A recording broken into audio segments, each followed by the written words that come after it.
He has lived for many years in India. Before showing this film, we asked Britain's foremost surgeon to comment upon the demonstration. His explanation was given in the presence of Chaplain Pincher, Daily Express science correspondent. Here is Chaplain Pincher to report.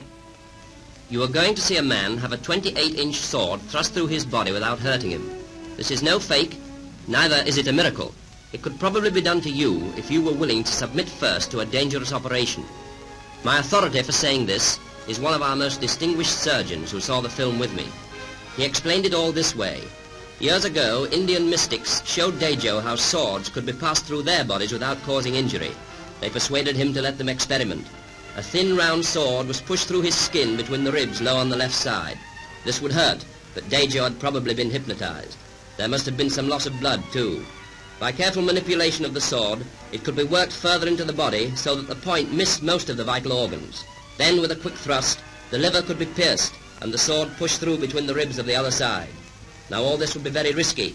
There would be considerable bleeding, and Dejo must have been ill for several weeks after the operation, for it is clear that the sword does pass through the right lobe of the liver. But once the wounds had healed, a straight path of insensitive scar tissue would be formed. A sword thrust carefully along this path would cause little pain or bleeding, because there are no nerves or blood vessels in scar tissue. Eventually, a permanently open channel could be formed right through, making the passage of the sword easy and safe in future. This explains why the sword is always inserted in the same places and by the same man.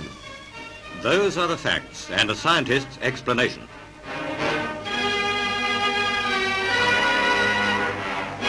Meantime, Miriam Dejo eats and lives as an ordinary individual. The key to his secret is still locked in Eastern mysticism.